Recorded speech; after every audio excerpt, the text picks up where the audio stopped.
Hello, everybody, and welcome to the Maurice Brown Comedy Hour. We have a special guest here with us today at the 4 o'clock hour, all the way from the northern part of the country, Viking country, Minnesota, and as parts of Canada as well. We have a comedian on the show that's been doing faith-based clean comedy for quite a while. He's got his own radio show called the Daren Streblow Comedy Show that airs in 130 to 100 over 150 markets. You nationally syndicated radio show in about 150 markets or more. Outstanding comedian, and he's graced the Maurice Brown Comedy Hour to be on our show today. Ladies and gentlemen, please welcome the very funny, the very talented Daren Streblow. Hey, honored to be with you, my friend. Great Daren, to be here. I appreciate you.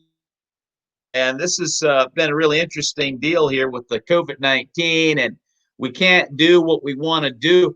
I know you got your radio show, but as far as being a comedian and performing, how have you been dealing with that part of it?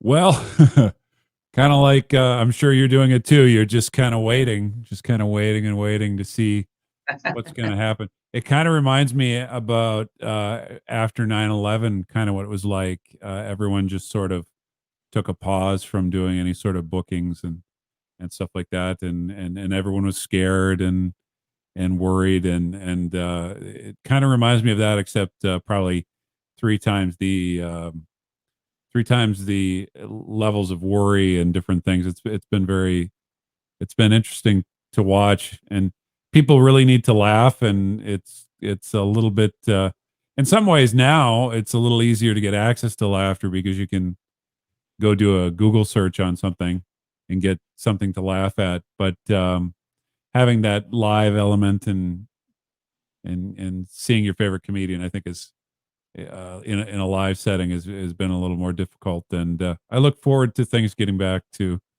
whatever normal is going to be. That would be nice. Yeah. Well, over 150 markets.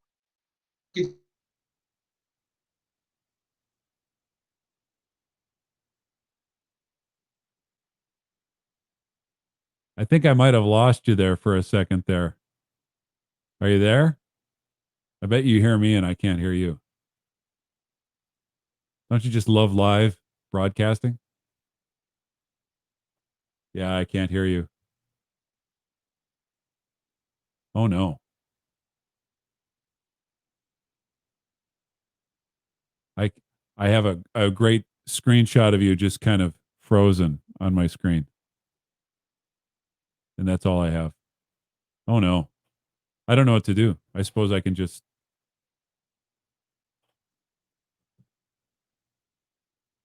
Oh no. Check 1 2. Are you there? Oh, it's just me now. Uh Well, I guess I'm the new host of the Maurice Brown Show, and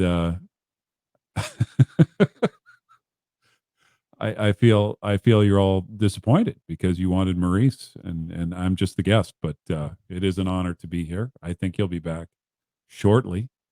Um, Back when I used to do radio and this sort of thing happened, we would just go to weather. But since this is a national broadcast, I don't know what the weather is going to be like. So, how interesting. Um, I suppose I could talk about some of the what I'm seeing in comedy as far as people I'm talking to in as far as COVID is concerned. Okay, Daren, I'm back. Sorry about that. No, that's all right. You're back. I'm glad My you're back. internet just went out. I don't know what the Wi-Fi. That's the first time that's ever happened. Oh, I blame myself. Yeah. Why is that? your internet is like, he's from Minnesota. He's not worth listening to, and then it just kind of dropped me. No, Man, I don't blame you. I'm glad you're back. I'm glad you're back. I almost went in a completely boring direction, so I'm glad you're back to add life to this. So good. Well, look, I tell you, like I said, the last comment before we dipped out or before we were frozen was Robert G. Lee says he didn't get a dime of the 150 markets that you're broadcasting in.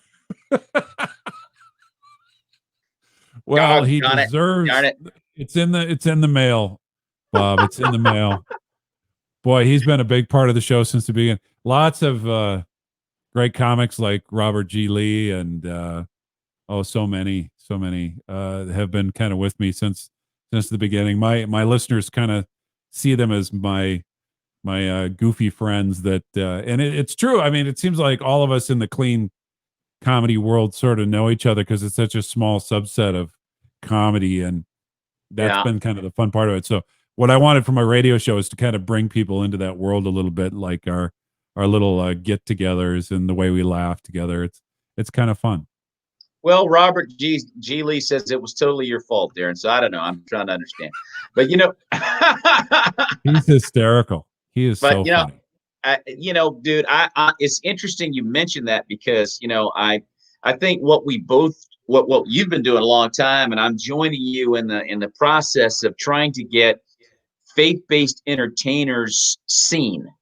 Yes. Actors and comedians. I was in the movie Love Different in 2016 with Jen Gotzon Cool. Chandler, and she's got a film coming out in November on Thanksgiving called "The Farmer and the Bell: Saving Santa Land." And that's all she does is faith-based stuff. But long story short, it's just it's so many good, clean comics out there that just need more exposure. Well, you've already done what I've never done. I've always thought it'd be fun to do kind of I don't know. I fell in love with Napoleon Dynamite when it came out. Just the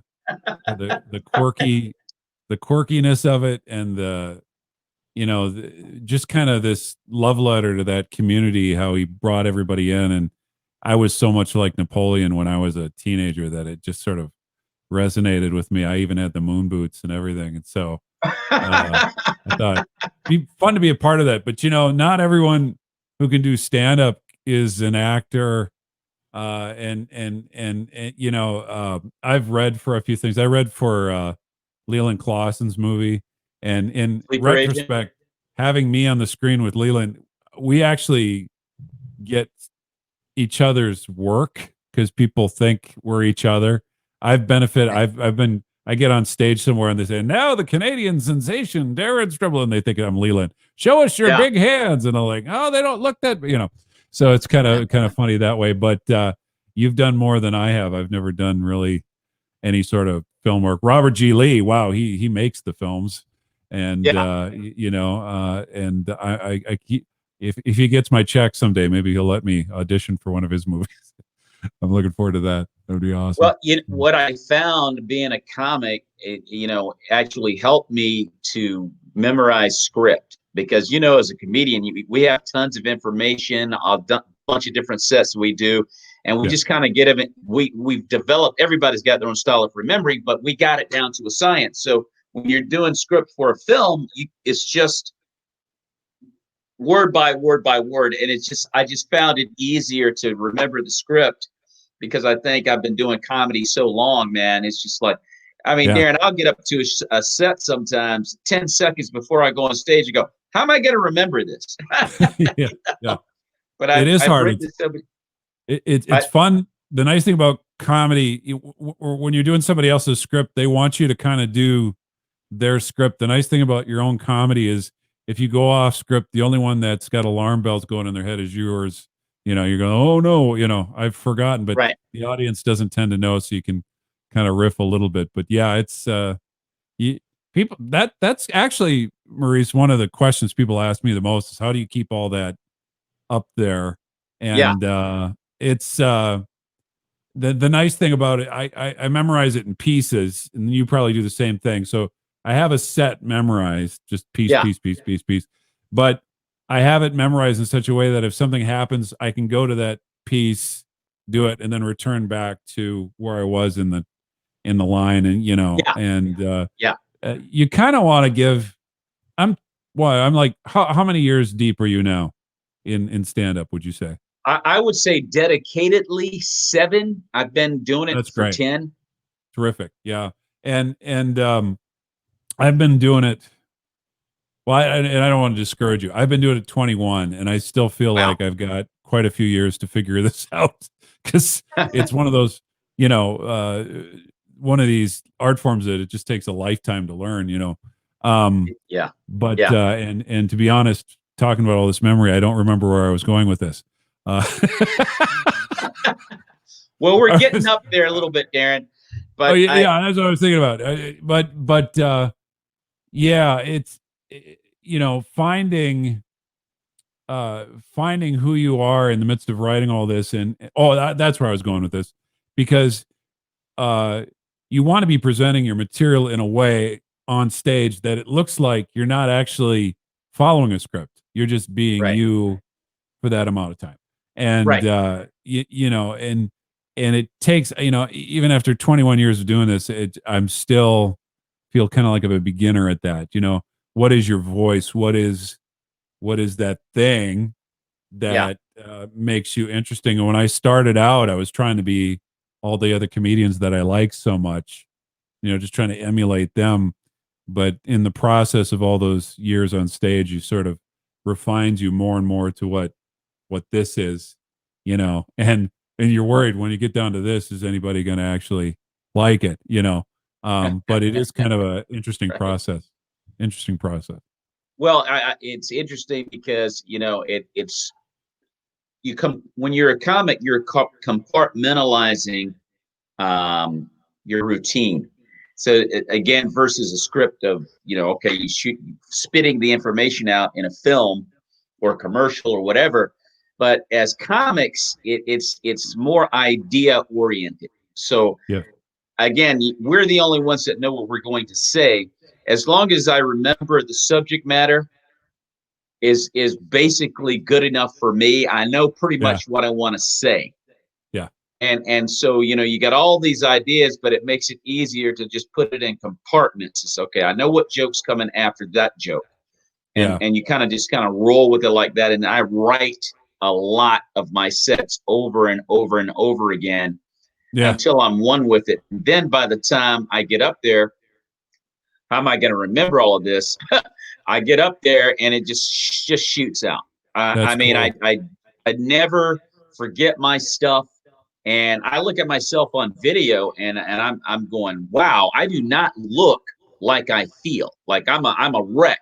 I feel I'm a nervous wreck, but I've got it so to it down to a T that I mean I'm just in total control, Yeah. and I can't Do even you, do you explain. when you look at yourself on the screen after you've done your set and you're watching it, do you look like you're a wreck from home, or do you think, wow, I look really confident compared to how I felt at I the think time? I look really confident compared to how I Good. felt. Yeah. Yeah. Yeah, And that's kind of the illusion that you have to give when you're up there, especially if it's going badly, which will happen every once in a while, it will. where because you can't control all the elements of, if did something bad happen in the Yeah, community, or yeah. Yeah, or you can't is control there that. uh, uh, some kind of a, I don't know, mic problem or whatever, uh, to be able to just be confident in the moment and just be yourself. And it takes years to do that, so that's pretty cool. Well, I got kind of a backhanded compliment from a fellow comedian a while back. He said, Maurice, when you're on stage, you always take the position as if you're killing. That's good. That's very good. Yeah. I remember one show actually that I was doing where it was in a church, and I was up there, and I was found out I was the first comedian they ever had, and there was probably 300 Wow. people there. And I thought, well, this Okay. will be fun. Halfway through, I had not one laugh. It was just quiet. Oh And man. I could hear the air conditioning running in the Oh my in the gosh, room. I'd hear man. little here and there, kind of laughter, kind of stuff. But it just kind of hit me like, I still need to really be enjoying myself. So I just started kind of laughing at my own jokes, which is kind of a no-no. But I just started to Yeah. have a really good time with my own material, which I had heard before, so it was tough. And then I got done, and I thought, wow, I could sell used cars or something. And I was at the door, but I had a line of people out the door shaking my hand and I mean, sincerely saying, You are the funniest person I have ever seen in my life. I have never laughed that hard. And it just occurred to me in that setting, in that particular, local, in that church culture, that was how you responded. And if I had taken issue with that and really tried to push them harder or gotten upset with them, it would have ruined what was for them a really nice experience. And so it really taught me to just give what you've got and then let it fall. And sometimes you're not going to be everyone's cup of tea, but enjoy the process and do your best.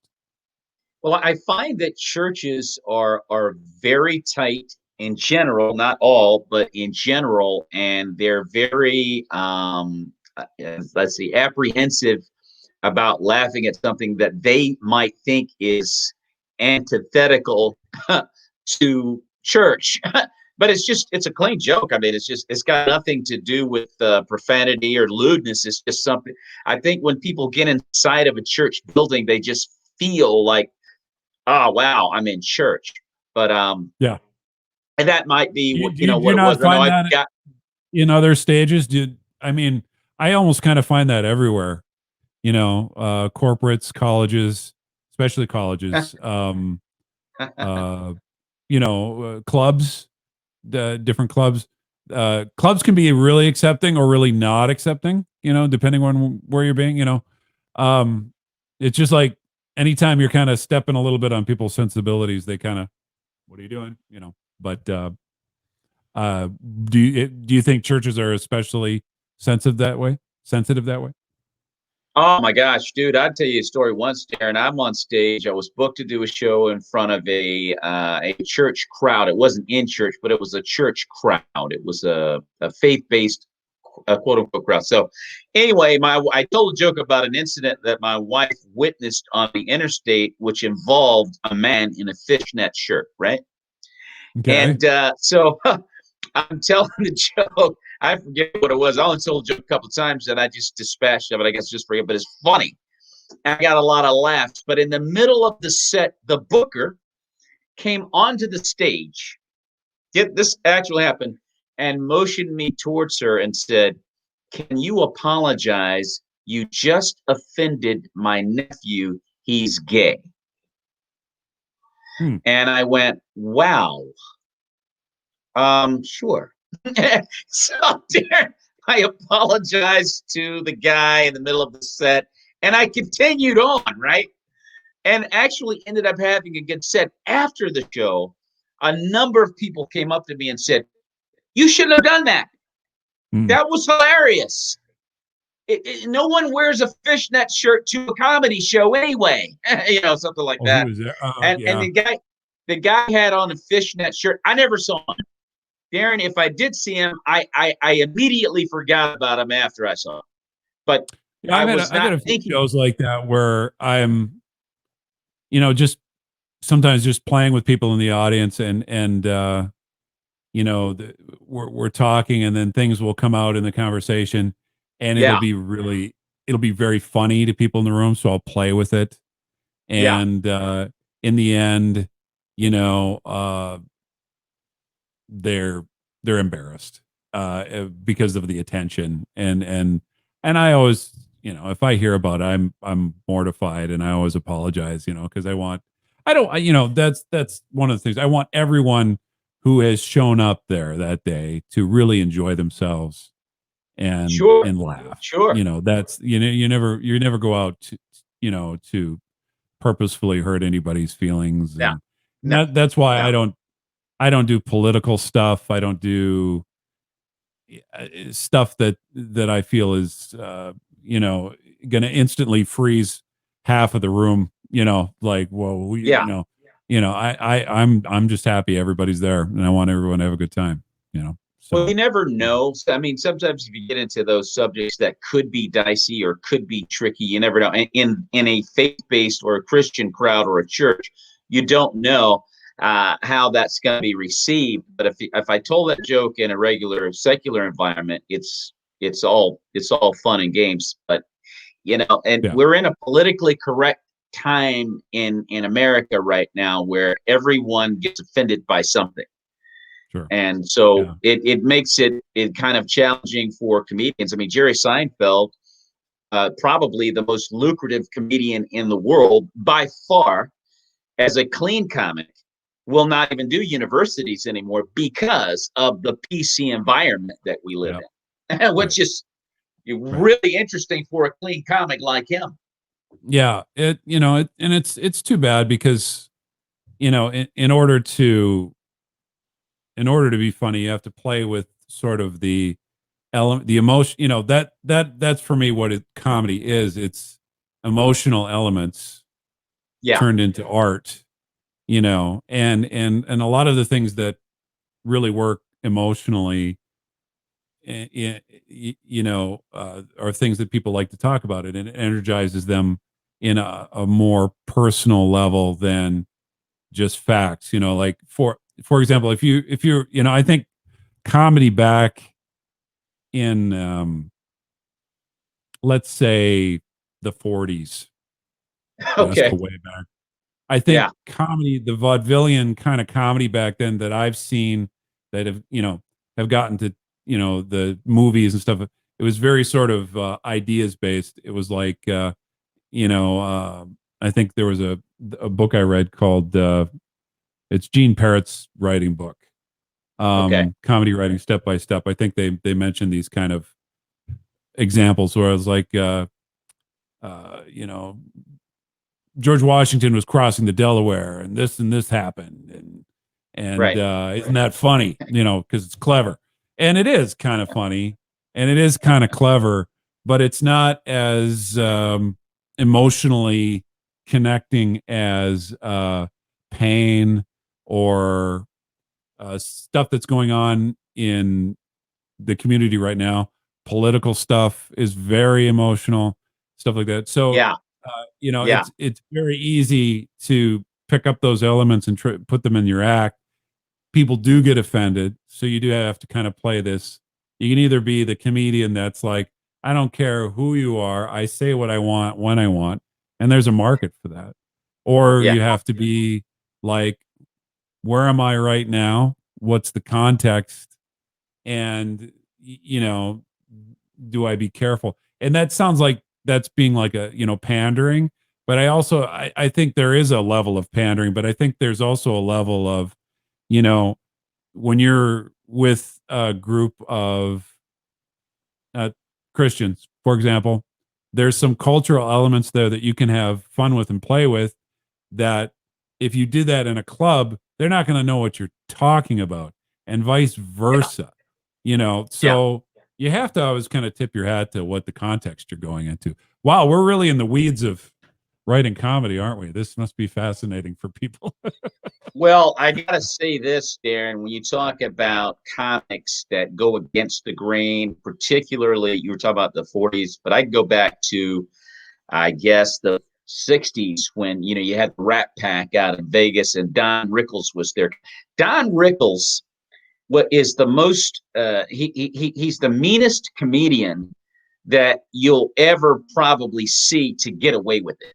Like Don Rickles would attack any race. He would attack anyone, and he came out, looking great. He did a show once where he had a famous joke where he would go, "Is that your wife?"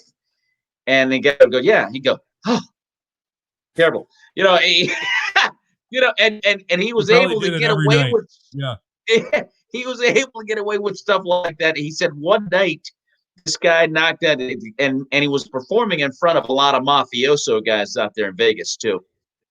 And so, guy knocked on his dresser door, and Don said, oh no, this is it. It finally caught up to me, right?" And the guy was standing there and said, "Donnie, I think you're hilarious. Can I get your autograph?" So I mean, you go, wow, how did Don Rickles get away with that, Darren? And Mhm. I have to say, he was a consummate professional that was so dedicated to his style, he was able to get it over the plate anywhere. It's amazing. Mhm. Yeah. And you don't Yeah. see that kind of, you don't see comics like that today. And I can go, to Yeah. Rickles, I can go to Richard Pryor, I can go to George Carlin, I can go to Steve Martin when he was at the height of his comedy. You can even go to Andrew Dice Clay. I mean, depending on your preference, but there were guys that were huge, Robin Williams, and they had a style that would totally offend today. Probably would not make it over the plate in today's world. And we're clean comics, and I'm not, lifting up that particular style. No, I get it. But Yeah, they sure. were dedicated to that style, and they were able to make it work. Well, you got a real impression, especially with guys like Pryor and stuff. I mean, the top of their game, that they were who they were on stage. That wasn't. Yeah. That was just the core of themselves radiating out. And there's something very alluring about being around that kind of a person. You feel like they really, and when I started in comedy, I was anything but that. I was, I was trying to be real smooth, and I was trying to be real clever and never stammer. I stammer all the time, and I tried to get rid of my Minnesota accent, and I tried to do all sorts of stuff and pretend I never made mistakes. And in the process of, the audience will sort of teach you that, and how to do it. Yeah. You can back me up if these things is true. The audience sort of will educate you onto, we don't believe what you just said there, but this we believe because you said it this way. And in your mind, you're working out. And all of that is just sort of getting to the core of what they call in the business your voice. Oh, sorry, my phone just came. And finding what your true voice really is. And over the course of your career, you're trying to invent a voice for yourself. Oh, I must be this guy, but it's not really this guy. And I think the core of who we are is probably a lot more mundane when you don't shine it up and put it up in front of people. But I think in the end, that's the person that people kind of want to see on the stage. And, you're the real you. And it is, to the extent that a comedy performance can be. I mean, on the flip side of that is comedy is very exaggerated, and it's a performance. It's very it's not real in a sense, but it has to come from a real place. It's very complicated and weird. It's a weird profession we're in. Totally a weird profession. Well, totally. Well, Daren, you're right. The audience definitely is the teacher as you're growing and learning how to do this. And I honestly think that of all the art forms, stand-up comedy is the purest art form that exists. And a close second would be comedic sketch comedy. Improvisational comedy is difficult too, but when you're a stand-up, it's you literally versus the entire room, and you have to pull off the effect that you're having a casual conversation that you're literally making up as you just stand there. You're making it look so casual, when in fact you put a lot of work into it. You put a lot of writing into it. You've worked on your pacing and this and that, all these different things. And to pull it off to the extent where the audience is convinced, go back to what you said a moment or two ago about, okay, I like that person, but I don't like that person. So the audience that they like, the person that they like, they're convinced that you're just being, a casual person having a conversation. And it's just not that easy. It's not that way. And we pull it off. And I think it's the purest art form that really exists. And all it takes is getting up a couple thousand times in front of audiences that don't care about you and having your feelings ripped out of your chest. It only takes a couple thousand times. All it takes is a couple of thousand experiences of I'm dying up here. Yes. Well, the early shows. He said, love Daren Streblow. He supported many other comics. And as he says that, Chris Rossetti, as he says that, tell us about the Daren Streblow Comedy Show and what it's all about. Oh, thank you. Well, it's just a weekly get together of comedians, kind of like you do on your show, and we talk. They call in and tell me what's going on. It's performancy based, so it's a lot of routines. We pull on shows like the Old Bananas TV show, Thou Shalt Laugh, and personal projects. Mike Goodwin, our friend, just came out with a brand new project that we've been featuring. We had when Robert G. Lee had his new project, we put it on there, and we've been, so it's kind of celebrating material in this comedy material in this kind of strange subset of comedy, and it's been growing. It's kind of a part of people's weekends. They carry it around in their pocket because we have an app, and it's radio. It's not this. It's not the internet. It's not television. It's the old school kind of radio thing. But what I like about radio is it's got kind of a connective factor that's just a little more. There's sort of a closeness to it that I enjoy, which is sort of fun for me. I think it came from growing up, a child of the 70s and 80s, when we wanted to listen to comedy, there wasn't really a place to go for that. So we had our little cassettes of our favorite comedians or old time radio stuff, and just listening to Right. it and trying to, with a theater of the mind, see what was going on. And then when I discovered stand up and bringing, listening to that, and there's something fun about kind of being a fly on the wall in an audio sense and listening what the comedians are doing. And yeah, we've been doing that for 7 years. It's been really quite fun. So Jennifer O'Brien Stamper, who's a fellow comedian friend of mine, she Yes. says, I have an app on my phone. It's a fun show. So you can get your show on an app. Wow. Yeah. Yeah. It's fun. It plays really well on there. We've had Jennifer on several times. She's hysterical. And She's great. and She's she great. No does it question. all. She does stand up. She does improv. She has her own, web series that's fantastic. She's just one of the Well, great she has a privileges of web people series. I know in the mix. Yeah. She has a web series called, I think, Wives of the Quarantine. Yeah. It's great. It's super funny. It's like, It man, is. how do you do that?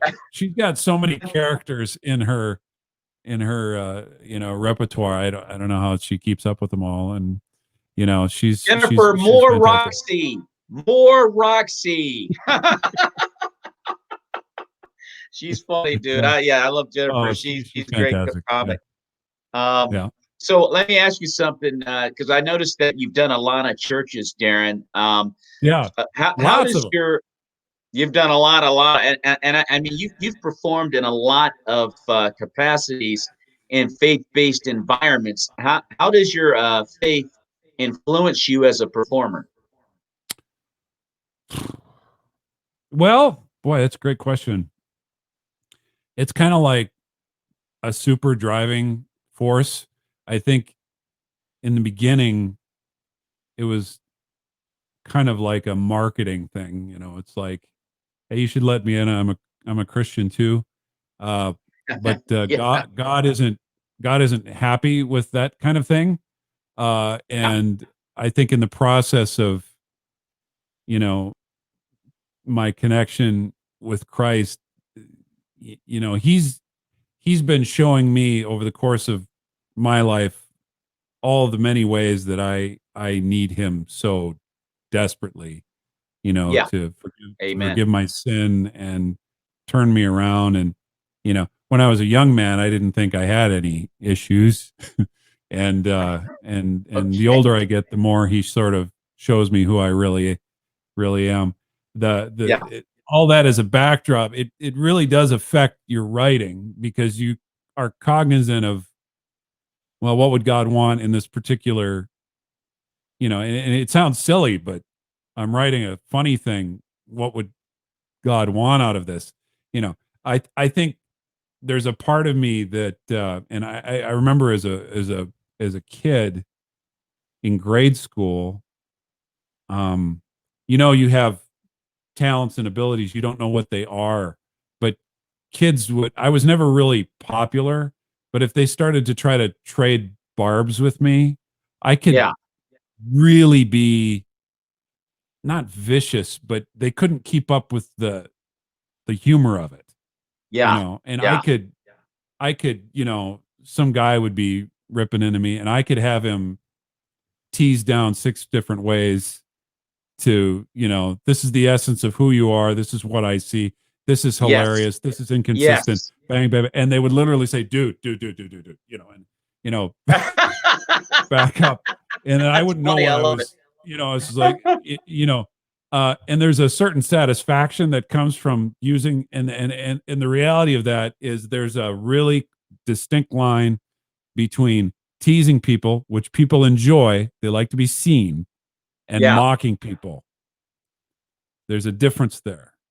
And I think that's one thing God's really worked on me over the years. Am I crossing that line? Because, I wouldn't want people to, mock me for my, the goofy things about me. And there's plenty. In fact, I'm noticing I don't think I smile evenly.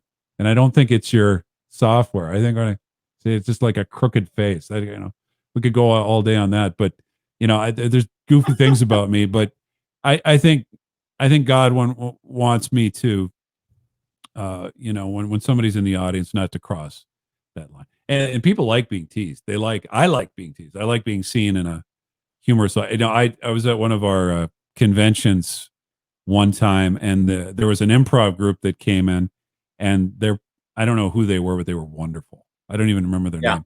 And they realized, oh, we've got a bunch of stand-ups here in our Yeah. audience. They just got out of the way. They're like, they're not going to let us do anything. And they were just playing games. And one of it was having people imitate each other. And about 4 different people got up and imitated me, including Hawkins was up there imitating my voice and how I do. Yeah. He was doing one of my routines, and I was in the back. To be noticed that way was delightful. Hearing Yes. my voice like that, I was crying. I was laughing so hard. It was hysterical. Wow. But that wasn't Wow. mocking. That was affection. There's a difference. and that's one of the many ways I've been trying to learn and turn my life around based on faith. So Jennifer O'Brien Stamper says Daren fought the bullies with his comedic rhetoric, which is exactly what you did. And let me tell you something.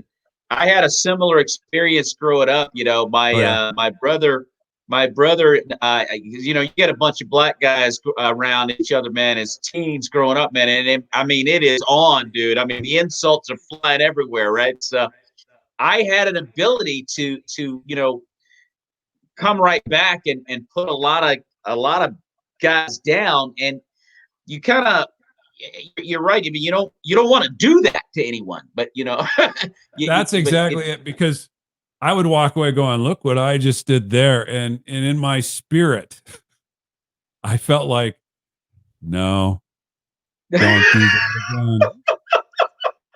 Well, Lord, what is this in there for if it's not this kind of thing? No. Yeah. I have something different in store for that. It's it is interesting. And that's the thing I always worry about when I'm on stage and when I bring up like I remember once I did I'm not going to mention what it was because I don't want to hurt anybody's feelings out there, but I had a situation of employment in the past that caused me pain. And so I thought, what better way to deal with that than just write a routine about it? And so I wrote this scathing critique of who this organization that I work for or whatever, and got it out there. And I noticed the audience froze on it. They just froze. And it was, and I thought, this is really funny. And I feel real energized. Nothing, just nothing. And the guy who booked me, when I was saying, boy, I was doing pretty well till I did that thing about and he said, yeah, I think they were just very sad and upset for you. And I realized, I'm not coming at it from someone who's kind of overcome some pain. I'm coming at it from a wounded person who's angry. And instead of making people feel good. I made everybody feel awful for 2 minutes, and I felt, and so Yeah. I think, and I talk about this with my boys all the time too. If you watch a movie, and I got this, this isn't an original observation. Uh, McKee wrote a book called Story, which is a very, it's a screenwriting storybook. It's got his, he's got some interesting things to say. Okay. Yeah. But one of the things that he noticed was that you can tell characters in movies that the writers hate. Like I think his example, McKee's example, was the Terminator, the Okay. robot, which is the villain in the first movie, and Yes. very destructive villain, and they loved him. The writers loved him. They gave him great lines, they gave him personality, and he was very, very interesting to watch. You can always Okay. tell when you've got an over the top, unbearable to watch character on screen. You go, the writers hate that person. They're dumping on that person. And I think that's very Okay. true of stand up. When you bring people you hate and haven't forgiven into the mix, it brings everything down, Wow. and you need to come to peace with those characters maybe before you bring, and so when I find myself angry and do some writing about this stuff, I really have to go back to faith, go back to talking to God about, what, I've been forgiven. Why can't I forgive? And work through the process of healing in that before you even bring it to the stage. Often I won't bring something to the stage because I worked through it on the faith side, because, that's not to say you can't bring anything painful to the stage. The flip side, movies would be no fun without any characters in it that were antagonists. However, you can tell when you've got a 50,000-foot view of the character, as opposed to, I'm still fighting this person every day in my spirit. Yeah. And I don't know if Exactly. that makes any sense, but No, it makes perfect sense. I mean, you have to. The anger has to be resolved within yourself in order to get to that joke, I and the think so. audience is your teacher. The Yeah. audience is your teacher. Yeah. They teach you stuff like that. It's like, no, that's not funny. This is a downer.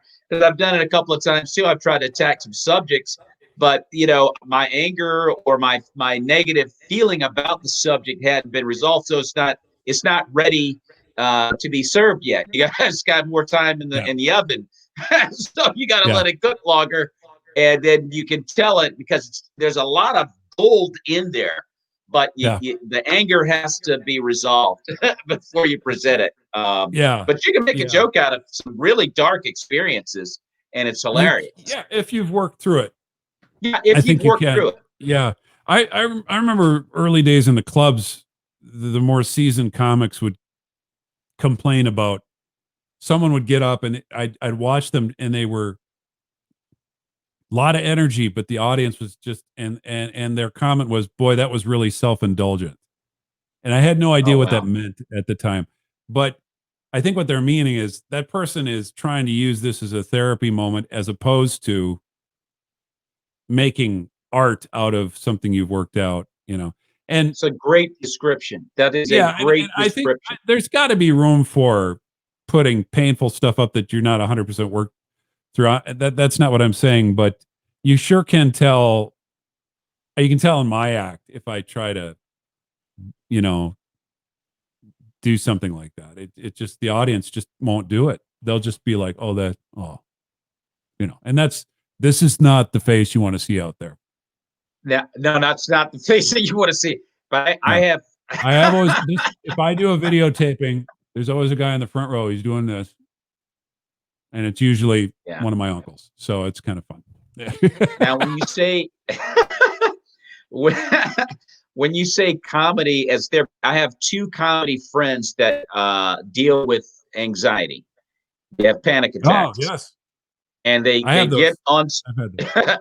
and they get on stage to die for the very reason that they have that issue. But one comic was particularly good at dealing with it on stage. He'll go on a rant, Daren, for like 3 or 4 minutes, and it is absolutely hilarious. And when he gets towards the end of his rant, like he's like emptied himself, he'll go, Yeah. he'll go, I'm having a panic attack.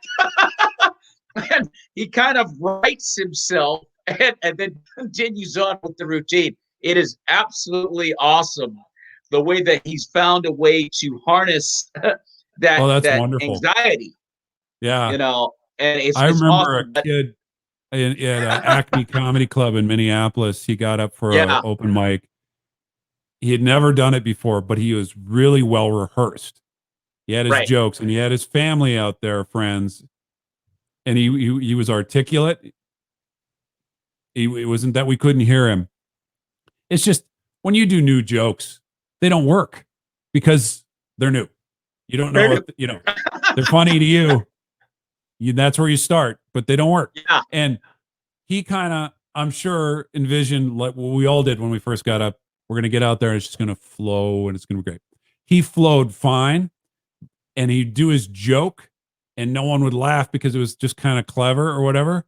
And then he would react to the audience so transparently. His emotions were just on his sleeve and he'd do da punchline. And then he'd do another one. And his responses to the audience not responding were people connected to that fear so strongly. He brought the house down, but it wasn't his act.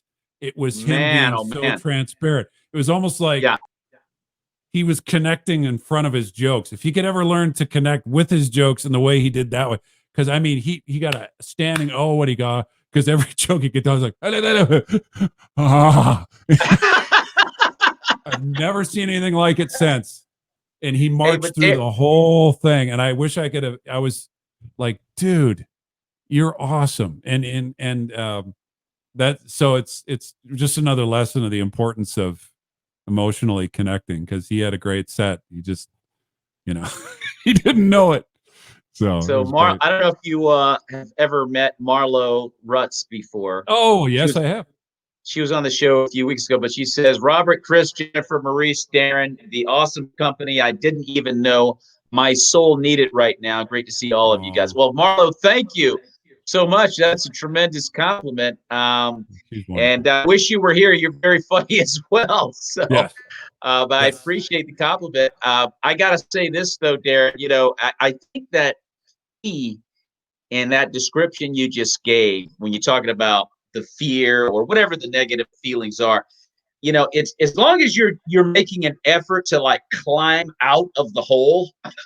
As you're talking about the pain, well, everyone can identify with that. We're all trying to get, but when you're in that dark place and you're like, I want to be dark, I don't want to get out, that's when it's like unresolved, Right. And right, exactly. And it can bring everybody you bring everybody down into that place that you're in. So, but so I gotta say, I just it is therapeutic working through stuff using art, because it makes you look at things from angles that aren't so myopic, and sometimes that can bring some healing, just looking at it that way. But to your point earlier, to faith, that's really where you're going to find the healing, I believe, that we all need is in that. And but bringing that healing into your art, it is, for me, when I watch a comedian who's kind of been in an overcoming situation that I'm familiar with, I feel comfort in that, and I feel, and when they're describing their antagonists and the villains in their stories, I don't feel angry and spiteful towards those people in the story. I almost feel a kind of a what's the word? There's a peace there with that situation. It's kind of like, when you watch a good sitcom where there's this argument going on, there's a real conflict, but when it's funny, you still want to be in the room experiencing it. You'd want to be right there. I think that's the beauty. So we can kind of feel each other's conflicts in a way that's healthy and we're all kind of laughing at as we walk away. I think that's kind of one of the things that stand up has to offer as an art form. Probably all So art you, forms have aspects of that. well, you feel a connection Yes, to what they're discussing, And so Robert absolutely. G. Lee says, and all this time I thought I killed that night. That's the night he held on to his anger. It'd be fun to have Robert on here, because I consider Robert a genius, and he's mentored me over the years. It'd be interesting to see Yeah, what he thinks about all this, because there's obviously a place too for they're comedians. That's their act. It's just exploding with anger up there, and it can be hysterical. I think yeah, it's hard to make that palatable. I watched a lot of people in open mic nights trying to make that palatable, and they never did. A few of them who well, do, it's amazing, but I can't do it. but I think it's honestly again got to be resolved. Like Sam Kinison, Yeah, the guy just yelled and screamed with pure, raw, utter anger, and he killed. I mean, it was hilarious because I his think Sam range. Yeah, Kinison was. no Look at one it like like him. this, Daren. Sam Kinison was in a comfortable place about it. He was perfectly fine with being angry. Yeah, He was very content with being mad. there's got to So, be there's got to be something you know, healthy about that. Being comfortable now with there's your a, own emotions. There's got to yeah. be Well, comfort. Sam Yeah. Sam Kinison was a former preacher, Hmm. and dude, I don't know his whole story. I do know that he was a former preacher, and all of a sudden he became this angry guy, and he would get on stage and just yell at the top of his lungs. So I guess what I'm saying is if you're gonna do that, if you're gonna get into those dark places, there's a certain level of peace that you have to have about the emotion. You Yeah. know what I mean? It's like, but if you have the Absolutely. emotion, it's like, oh wow, this is grating on me. I don't like this. This bothers me. So you kind of like dumping on the audience like in a therapy session, and it's like they're not prepared to help you get out of that hole. I'm like, dude, Yeah. I mean, I can't That's help right. you. So Yeah. I don't Yeah. know, but it's interesting you talk about that, Daren, because It it is is. kind of therapeutic. As Yeah. comics, we talk about a lot of things that we kind of bother us or what have you. I mean, it is therapeutic what we do, but Hmm. most of the time we're in a good place about it when we get into it. Yeah. Yeah. Yeah. Um, Absolutely. and and speaking of all of that, do you have any comedy heroes, that guys that you just really looked up to, maybe even patterned yourself after? Well, this is going to sound like pandering. I get accused of this a lot, but Yeah. I, my comedy heroes have sort of become my friends in the business now, because even if you've been doing comedy a week or 50 years, I Yeah. can watch a person who's got talent and learn something from them. Yeah. And because of my show, I really have to look at the nuts and bolts of what they're doing, because it's fitting into the big scheme of my show. And so I have to kind of analyze each one, and I see that brilliance in each person. And Okay. there's something about that really enjoy what I enjoy. Um, in my early days, I got to say, and this is going to be an obscure reference. Well, I'll start with a not obscure. Sinbad was huge for me. Um, Okay. I saw him on Different World, I think it was, and I thought, well, He who was is on Different this? World. Yeah. Yeah. And then when I was introduced to his stand up, just the physicality of the way he sold his jokes, and you're right there in the moment with him. Uh, that Yeah. that just was so pleasing to my what I wanted to do. So he was a big. Brian Regan was another one.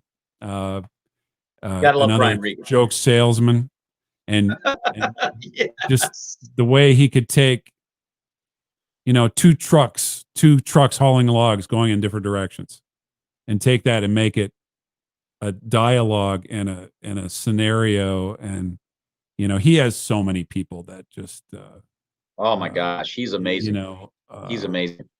but the obscure one would be Victor Borga. Does that name ring a bell to you? It does. I can't Do you place remember him Sesame though. Street, the guy who had the piano bench with the seat belt? And Oh man, he'd fall I off his don't remember. piano That bench and name he'd put the sounds seat very belt on. familiar though. Yeah, Victor he's worth Borga. researching because he was a phenomenon. He was an amazing musician, but he'd get up in front of these audiences with his beautiful Danish accent and do 45 minutes of stand up, and it was hysterical. It Wow. was Okay. so funny. And it was a lot of kind of fish out of water. I'm in America, I'm from Denmark kind of stuff. It just destroyed. And then he'd Wow. sit down and play the piano and they realized this guy was a genius on the keyboards too. And uh, uh, studying his stuff, I when I went to summer camp, they would have talent nights and they'd say do something, and I'd get up and I'd say I'm going to do Victor Borga's plurals routine or his inflationary language. He did a whole bit about the numbers in our language, like wonderful, before, create. You Okay. know, there's numbers in our words, and then he'd inflate it to tutorful, you know, crenine, you know, and then he told a whole story with it. It sounds absurd, hysterical. So I did the whole thing, and to this day, people come up and say, "You're a genius! How you came up with that inflationary language?" I told you it wasn't mine. I was doing this, I was doing his stuff, you know. Yeah. Yeah. But when you want to imitate that, I think that shows kind of a hero sort of thing. I also did some of Brian Regan stuff when I was in high school, and apparently he's got a whole website, part of his website dedicated to people like me who's done his stuff in public forums and talk about it. You know, Yeah. thousands of people. And if every once in a while I get a teenager that'll write me and say that he tried my stuff at a talent night and that it went well, and that makes me feel good, like it's kind of full circle, because that's what I did when I was a teenager. So I kind of Well, like I'm that. going to do some research on Victor Borga. Like I said, that name Oh, do sounds that. very, Yeah. very familiar. And if I saw him, I would go, "Oh, I'm certain I've seen the guy before, but he's just You not have. ringing a bell I bet right now you've seen him, visually." and I got to see him live before he died, and boy, I was packed room, and it was just so beautiful. And yeah, he was a phenomenon. He was incredible. Daren, when was the point in? Because you said you've been doing comedy for 21 years, which that's a heck of a resume there. What was the point? How long were you into comedy before you realized, hey, you know what? I think I can be pretty good at this. I guess, quote unquote, Um, found your I voice. will write that down and let you know when it happens. We're 21 years deep. No, it's Oh just sort of man. overwhelming how much you need to learn to be as funny as the people I'm mentioning. You know, I think there's a point where you realize they laughed. They laughed at me. Oh, good. Yeah. They liked it. You know, and I can do this. I don't know if there's a point that you ever. Well, there is. I'm sure there's people that feel this way. It's like I just destroy everywhere I go. I'm funny. I just exude it. You know, there's got to be people like that. I don't know if I'll ever be that way. I think there's always. I'm not worried about it anymore because those worry nerves get stomped on so many times in Oh the yeah. early days that you don't have any worry nerves anymore. You're just kind of there hoping for the best. And then when it doesn't, you know, and that happens every once in a while, you know, and the more you do it, it happens less and less. You know, there might be years go by before some really kind of just a quiet audience happens. Uh, you know, you just don't freak out. You're just like, oh, that's too bad. But I don't know that I walk into a room and think, yeah, I'm the funny guy. You know, in fact, and maybe you would know this too. I know a lot of people who are just on the cuff, just a lot funnier than I am. Like in a group, they'll never go on stage ever. Have no It happens interest. a lot. There are a lot of people. There are a lot of people like that. Yeah. And you go, well, why aren't you doing this? And, oh, no, I would never do it. And as you talk to them, you realize they wouldn't like it at all. They would hate it, Yeah. and there's so much for you and me that the sound of a group of people enjoying themselves where you can hear them and you can hear the spit hitting the front of the stage because they're laughing. That's hard to beat. It's hard to beat, Daren. Yes. Being in the middle of that kind of laughter, that's just a taste of the joy of heaven for me. It's just, there's nothing better.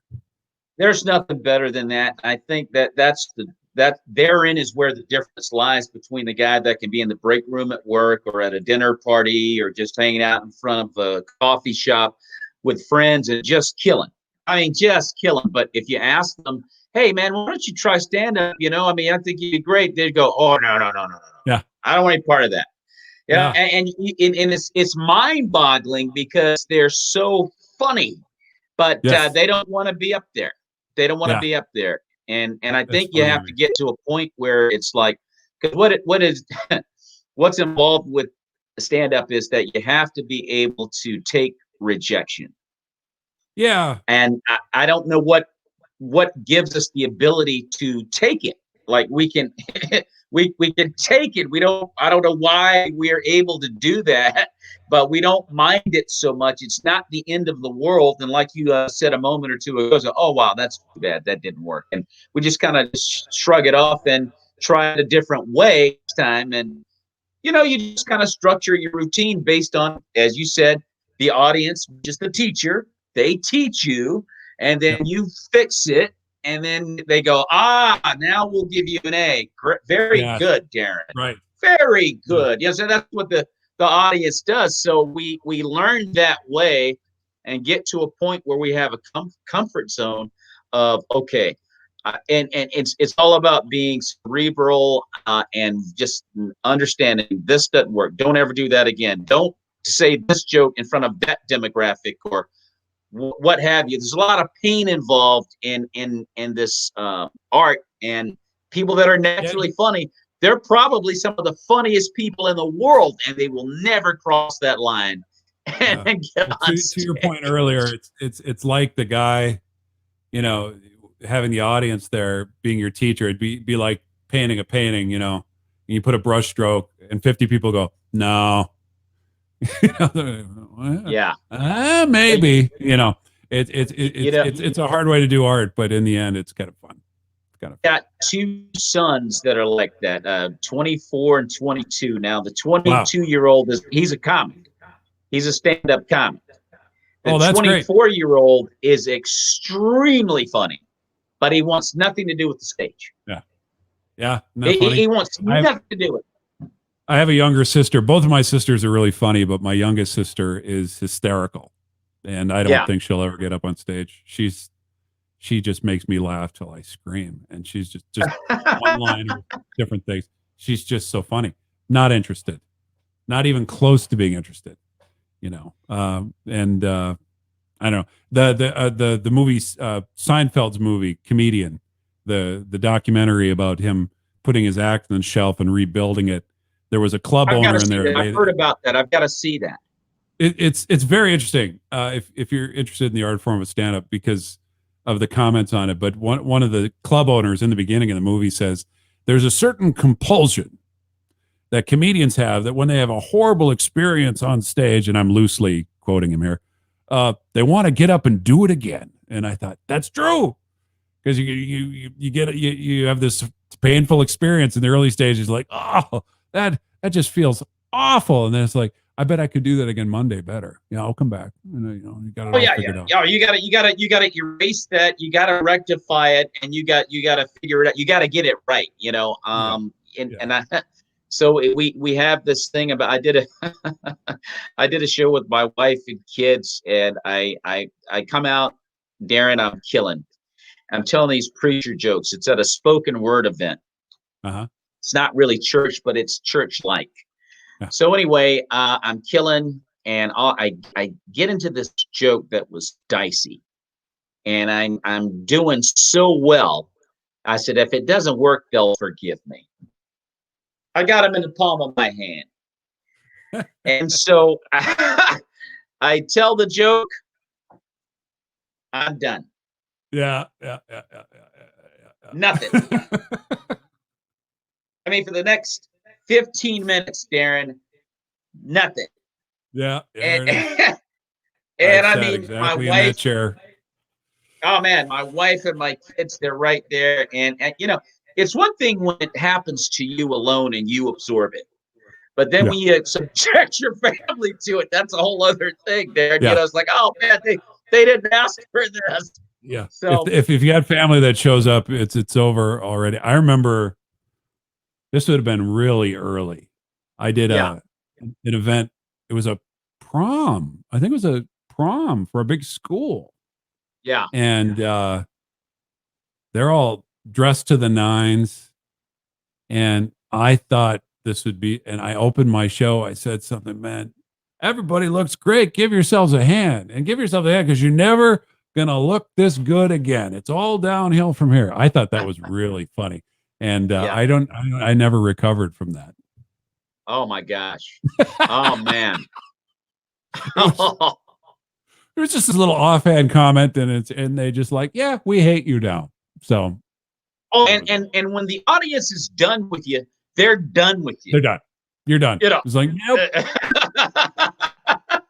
And you're like, oh, that hurts. That hurts. I can do it again Monday. I'll do that joke better. But again, there's the teacher. Hey, how about it, Daren? There's the teacher at work again. You go, I learned. Don't check insult that people. one off. I wrote that down. Do not insult people. You'd have thought I would have known that, but no. Daren, this has been a great conversation, man. I appreciate you being on the show. And is there any way that fans can follow you on social media or contact you for booking? Well, my probably the best way would be my website, DarenStreblow.com. Daren's got one R in it because my mother never wanted you to find my website under any circumstance. So DAREN Streblow.com. And then Right. I do have the app. That's probably the best way to keep in touch with what I'm doing. And it's a fun way to listen to the show. And man, it's been an honor to be on your show. I appreciate you. You put people at ease, and it's really fun to chat about all things comedy. And I'm looking forward to seeing all the good things happening in your career as the years unfold. So thanks for letting me be here. Hey, I listen. It's an honor having you on the show. Thank you, Daren, for being on the show. And Jennifer, thank you for the compliment. This has been a lot of fun. Thank you, Jennifer, for hanging out. I appreciate that. In fact, I got to contact you, Jennifer. We have to do a show on this platform. I started doing this, Daren, on Instagram Live. And it's you can do the two-way, but it's very mundane. You don't have graphic. You just can't do it. You're just talking. It's like FaceTime conversation. But on this platform, you can kind of play with the graphics a little bit. I can promo my shows and things. Like matter of fact, I got a show coming up for everybody that's still listening. Coming up next week on September 9th at 2 p.m. I'm doing a show. That show right there with Sparkle Comedy. That's with Mark Palchik and company. Matter of fact, you guys can tell I'm still learning how to manipulate the stuff. Here it goes, Daren. So coming up next Wednesday at 2 p.m. Sparkle Comedy, hosted by Mark Palchik. That is going to be, that's an old folks show. You got to be 55 and above if you want to be on that show. And I made the cut. Hey, Daren, I made the cut. So, anyway, awesome. That's got to be fun. So anyway, everybody, ladies and gentlemen, we've been talking with the very funny, the very talented Daren Streblow on the Maurice Brown Comedy Hour. Check his show out. His nationally syndicated radio show called the Daren Streblow Comedy Show. Daren, thank you once again for being on the show. God bless you, brother. Friend. Quite an honor. Thank you so much. And Daren, stick around. I want to talk to you a little bit after the show. Thanks, Daren. God bless you. Thank you.